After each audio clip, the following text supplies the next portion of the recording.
I'm Tom Vasel. Ark Nova is my current favorite game. I love this game. It's fantastic. Go watch my review. I think it's an amazing game. And I'm not the only one. Lots of people like it. So I figured, let's talk about my 10 favorite cards in it. Is this a silly video? Kind of, sort of, because I don't know anyone will care about it, but maybe you will. Let me know your favorite cards anyway. But there's tons of different cards in this game, and there's a lot of similar cards to it. But here are my 10 favorite cards. Let me show you. There are so many cards in Ark Nova, but there's so many cards that are similar. So while I'm going to show you my 10 favorite cards here, realize that some of them, well, you'll see. Some of them are just examples of different things. And there's more cards that are not animals. You think that the animals are my favorite. I really do like animals, but let's just get into it. Here are my 10 favorite cards. So number 10 is a tie, really, between the water playground and the adventure playground. So these I like a lot for a couple reasons. One, thematically, I just like these. I like when a zoo has a playground. It makes the zoo that much more fun for my kids to go to. And I also like that they're very inexpensive. If you can get these at the beginning of the game, it's fantastic because they're an easy card to play, an easy sponsor to play. It has to be next to rocks or water. It's the same size building, and they give you 4 appeal. Just a nice jump out in appeal. So that mixed with the thematic reasons makes this my number 10. Number 9 is going to be some animals here. Again, it's not necessarily a tie. It's just that this sunbathing I like. There's another one I like early. I think I'm going to go the Australian sea lion because if I have him, my first action will be I'll get the partner zoo in Australia. Right, that's simple.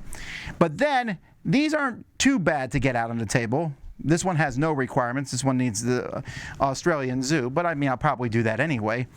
And then they give you appeal, and you get a conservation point. That's already fantastic. And sunbathing lets you blow out some cards for some money, which is usually worth doing. And especially here you're getting 3 for 4 each. That's 12. This one already automatically costs 15 because you have to have the Australian partner zoo.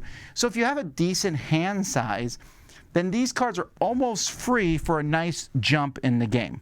And so this one is probably the official number 9. All right, enough showing you 2 different cards.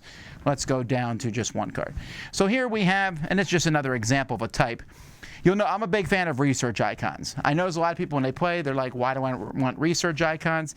Because if you get them, and you can get this one pretty early. You buy the university with 2 research icons, drop this guy, and that's 1, 1, and 4. It's just a very simple combo that I like a lot. All right, number 7. Let's go to some more sponsor cards. Now we have the spokesperson. You need 1 research to get them in your zoo, but who cares? After that, every time you get a research icon in your zoo, you get basically 1 up on a reputation track. It's a very nice combo to have, and that works really well with my number 7, which is the Science Museum. Science Museum, which this one costs 4 science, but you want to get the spokesperson down first. But if you pull this off, every time you put a research icon in your zoo, you get a conservation point. And when you play it, you're getting 2 money for each one, which is a minimum of 8 money. So yes, this takes some work to get to, but once you get to this, it's very fun. Which brings us to my number 6, more research. But this one is I like this one the best because this one gives you appeal for each green card that you're on when you play it, which may or may not have happened. I don't care. I'll play it just to get a conservation point during every income.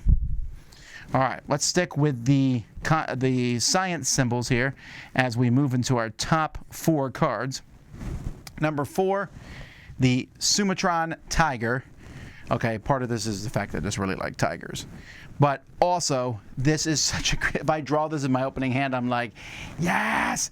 Because my first action is going to be, or as soon as I can do it, I'm going to use the association to get the double science. And then just get a little bit of money somehow, and boom, or get the partner zoo. Well, you can't do that at the beginning. But 26, it's just worth it because that 1, 2, and 8, again, gives you a big leg up. And if I can get 2 at the very beginning of the game, I like the tiger a lot.